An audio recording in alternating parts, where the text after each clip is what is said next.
Friends, आज अपन पढ़ेंगे निवेश की अवधारणा। निवेश कितने प्रकार का होता है? निवेश जानते होंगे आप।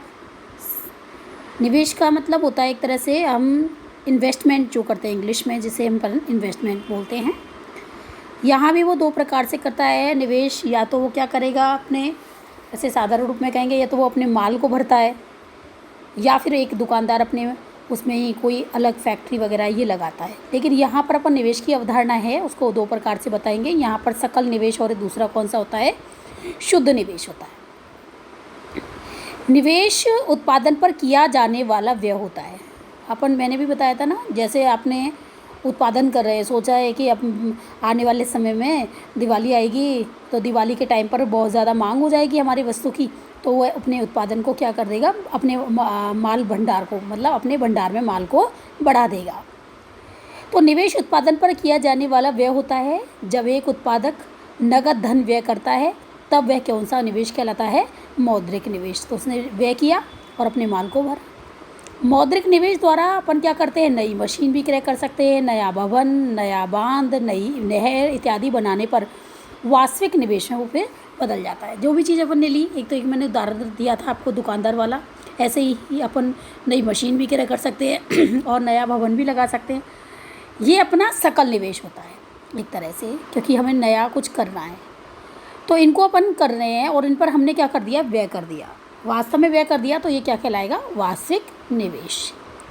वास्तविक निवेश से ही उत्पादन क्षमता में सुधार होता है। निवेश दो प्रकार का है, एक तो है सकल निवेश। यह एक पूंजीगत एक निश्चित अवधि में उत्पादक पूंजीगत वस्तुओं पर जो व्यय करता है। पूंजीगत वस्तु ये नई मशीन, नहर, नया बांध। पूंजीगत का मतलब मैंने आपको पहले भी बताया हुआ है, जिसमें कि अपन जो निवेश करते हैं या फिर वो जो लंबी अवधि के लिए अपन जिसमें कार्य में व्यय करते हैं।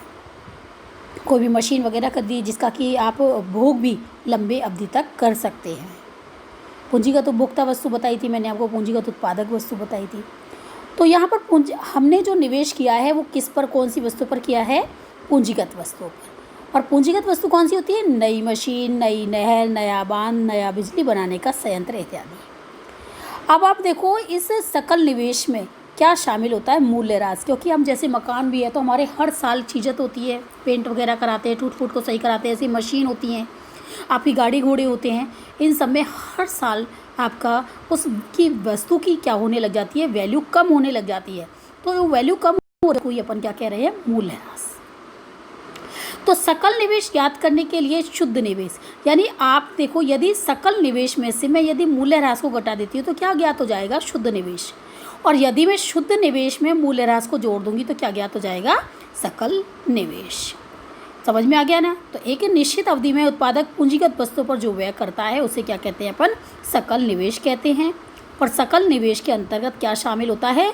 मूल्यह्रास शामिल होता है।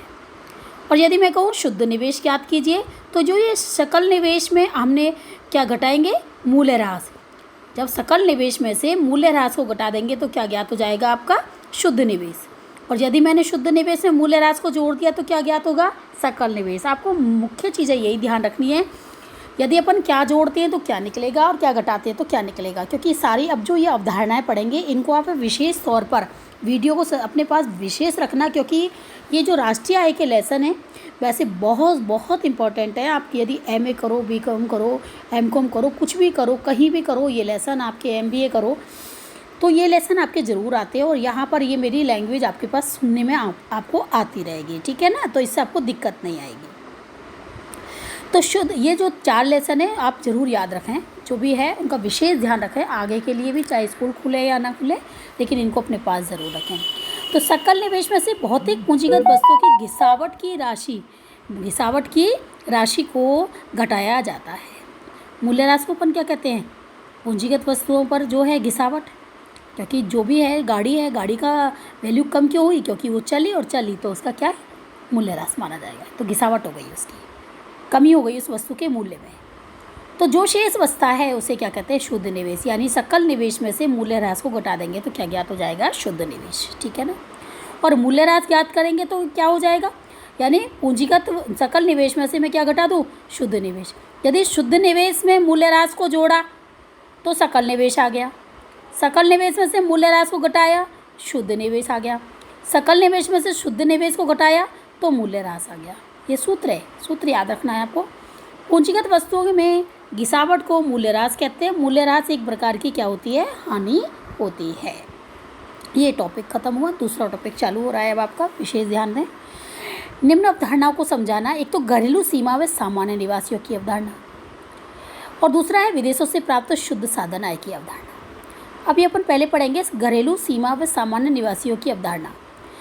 घरेलू सीमा का मतलब है जैसे भारत है, तो इस भारत की इस भौगोलिक सीमा के भीतर जिसमें कि अपन रहते हैं, एक भारत का जो नक्शा है ना उसके भीतर, तो घरेलू इसके अंतर्गत क्या, इस अवधारणा के अर्थ है कि एक देश की भौगोलिक सीमा के भीतर की जाने वाली आर्थिक क्रियाओं से है। अब इसके अंदर जो भी काम कर रहे हैं, जो भी लोग हैं, चाहे वो कोई भी हो, भारत के हों या भारत के बाहर के हों, इस भारत के नक्शा के अंदर जो भी लोग कार्य कर रहे हैं उनकी जो आय हो रही है, ठीक है ना, तो उसको ही इसमें शामिल करते हैं। तो कि भौगोलिक सीमा के भीतर की जाने वाली आर्थिक क्रियाओं से होता है। इस अवधारणा के अंतर्गत एक देश की भौगोलिक सीमा के बाहर की आर्थिक क्रियाओं को शामिल नहीं किया जाता है। कौन सी क्रियाओं को शामिल किया जाता है, जो देश के अंदर की जा रही है, जो देश के अंदर की जाती हैं, जो भी लेन देन होते हैं। क्योंकि मैंने राष्ट्रीय आय का अर्थ लिखा है, एक वर्ष में एक देश में उत्पादित समस्त अंतिम वस्तुओं एवं सेवाओं के मौद्रिक मूल्य को राष्ट्रीय आय कहते हैं। अब यहाँ पर राष्ट्रीय आय कर रहे हैं, घरेलू सीमा अवधारणा ज्ञात कर रहे हैं, तो घरेलू सीमा की अवधारणा कर रहे हैं, तो यानी इसके मतलब जो इसका मुख्य टॉपिक है वो क्या होना चाहिए, भौगोलिक सीमा। तो भौगोलिक सीमा के भीतर की जाने वाली आर्थिक क्रियाओं को किस में शामिल करते हैं अपन, घरेलू सीमा के अंतर्गत। बाहर की क्रियाओं को इसमें शामिल नहीं किया जाता है, ठीक है ना। दूसरा टॉपिक है सामान्य निवासियों की अवधारणा। सामान्य निवासियों की अवधारणाओं को अपन किसके आधार पर मिलते हैं, नागरिकता के आधार पर। यदि उसको भारत देश की क्या मिल रही है, नागरिकता मिली हुई है, तो उसकी आय को शामिल करेंगे। तो सामान्य निवासियों का अर्थ है वे लोग जिन्हें किसी देश की नागरिकता मिली हुई होती है। एक तो नंबर का क्वेश्चन भी है, सामान्य निवासी की अवधारणा में किसके आधार पर ज्ञात किया जाता है, तो आप लिख सकते हैं इसमें नागरिकता के आधार पर। तो राष्ट्रीय आय की गणना में एक देश के सामान्य निवासियों की क्रियाओं से अर्जित आय में शामिल की जाती है। चूँकि एक देश में सामान्य निवासियों की आर्थिक क्रियाओं में भेद किया गया है। यदि कोई भारत के बाहर का यदि यहाँ पर निवास कर रहा है और उसको क्या नहीं मिल रही है, यदि भारत की नागरिकता प्राप्त नहीं है, तो उसको अपन राष्ट्रीय आय की में उसकी आय को शामिल नहीं करेंगे, ठीक है ना। हमारे देश का है और विदेशों में कमाने गया है और उसको भारत की नागरिकता प्राप्त है, तो वो विदेशी नहीं, वो हमारे देश का है। क्योंकि आपने देखा होगा हमारे देश, एक तो होता है राष्ट्रीय आय, सकल राष्ट्रीय उत्पाद, एक होता है सकल घरेलू उत्पाद। घरेलू के अंतर्गत तो चाहे वो बाहर का कमा रहा है, चाहे वो देश का कमा रहा है, पर देश के अंदर कमा रहा है उसको शामिल करेंगे। और सकल सामान्य निवासियों की अवधारणाओं के आधार पर उसको ही शामिल किया जाएगा जो हमारे देश में कमा रहा है या बाहर कमा रहा है, लेकिन उसको उस देश की नागरिकता प्राप्त है। भारत के कुछ लोग जाते हैं विदेशों में कमाने के लिए जाते हैं, लेकिन वो भारत के नागरिक हैं, तो विदेशों में भी जो आय प्राप्त कर रहे हैं तो उसको राष्ट्र की आय में शामिल करेंगे। और दूसरे देश के लोग हमारे देश में कमा रहे हैं और वो विदेशी हैं, तो उनको हमारे देश की आय में शामिल नहीं किया जाएगा। समझ में आ गया ना। तो हमारे मतलब कुल मिला के जैसे भारत की अपन को आय ज्ञात करनी है, तो जिन लोगों को नागरिकता प्राप्त है उसी की आय को शामिल करेंगे, चाहे वो भारत में रह रहा है चाहे वो भारत के बाहर रह रहा है, ठीक है ना। तो सामान्य निवासियों की अवधारणा को राष्ट्रीय आय की गणना हेतु बहुत महत्व दिया गया। विदेशों से प्राप्त शुद्ध साधन की अवधारणाएं क्या है।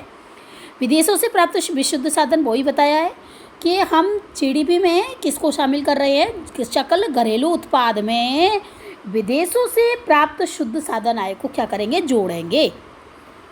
अब विदेशों से प्राप्त शुद्ध साधन आय कैसे होगी, हमारा देश के भारत के बाहर यदि कमाने गए हैं और वो 200 करोड़ रुपए कमा रहे हैं और विदेशी हमारे यहाँ पर 150 करोड़ रुपए कमा रहे हैं, तो हमारे लोग कैसे कमा रहे हैं, 50 करोड़ क्या कर रहे हैं, ज़्यादा कमा रहे हैं। विशुद्ध का मतलब नेट अपन घटा देंगे।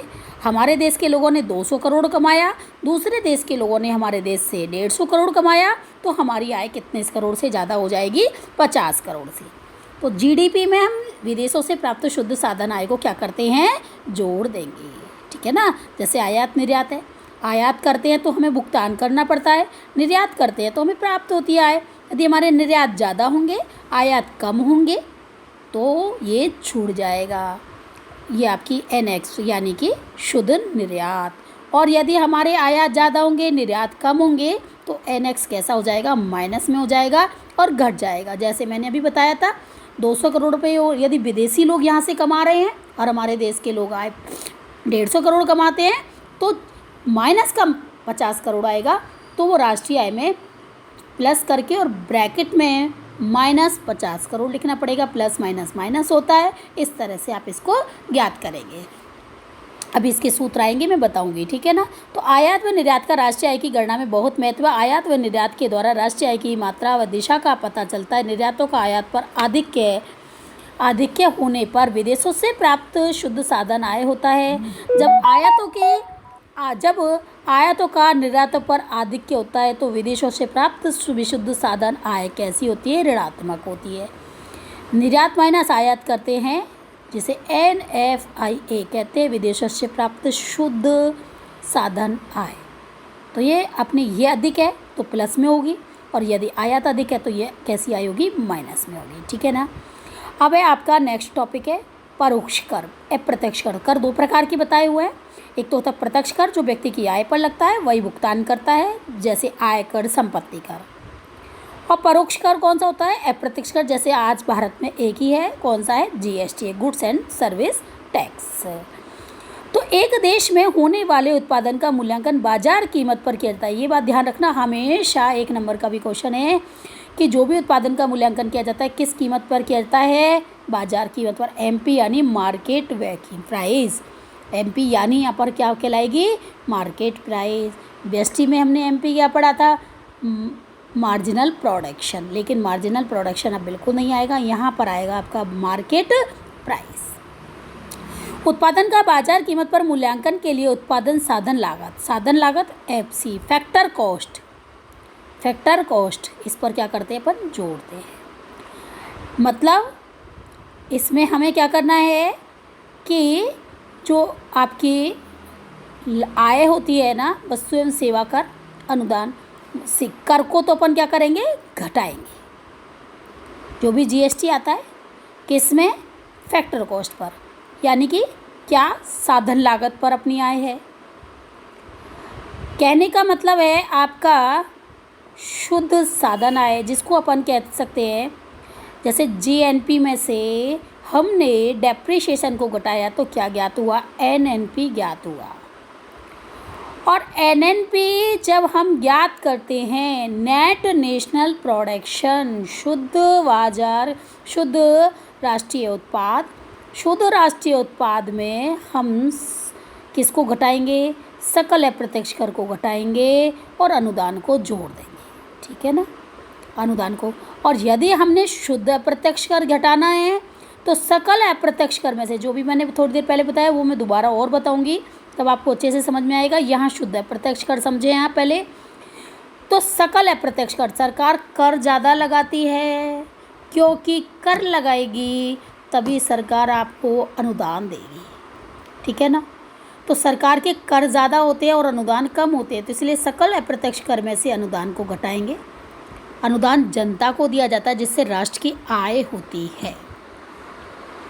और जब सरकार कर लगाती है तो सरकार की आय होती है, जनता का व्यय होता है। यहाँ आपसे पूछ रहा है शुद्ध अप्रत्यक्ष कर, तो सकल अप्रत्यक्ष कर में से अनुदान को घटा दोगे तो शुद्ध अप्रत्यक्ष कर आ जाएगा। शुद्ध का मतलब है नेट ज्ञात करना है। ठीक है ना।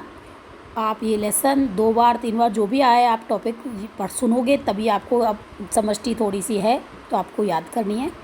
समष्टि अर्थशास्त्र के क्षेत्र, समष्टि अर्थशास्त्र के कौन कौन से क्षेत्र हैं, ये टॉपिक अलग है। राष्ट्रीय आय का स्तर, रोजगार का स्तर, मतलब समष्टि अर्थशास्त्र के अंतर्गत समग्र का अध्ययन किया जाता है। पूरे देश की अर्थव्यवस्था का अध्ययन किया जाता है। तो देश की अर्थव्यवस्था में राष्ट्रीय आय का स्तर हो जाता है। देश के लोग को रोजगार होगा, देश में कितना बचत है, देश में कितनी विनियोग क्यों हो रहा है, इन्वेस्टमेंट हो रहा है, इस सब का जो अध्ययन किया जाता है वो किसके अंतर्गत किया जाता है, समष्टि अर्थशास्त्र के अंतर्गत किया जाता है। ठीक है ना। आज ये लेसन आपका समाप्त हुआ है, पहला लेसन। इसमें छोटे छोटे छोटे करके 4 लेसन ऐसे, तो मैं आपको पहला समाप्त कर रही हूँ, कल से दूसरा पढ़ाऊँगी। ठीक है।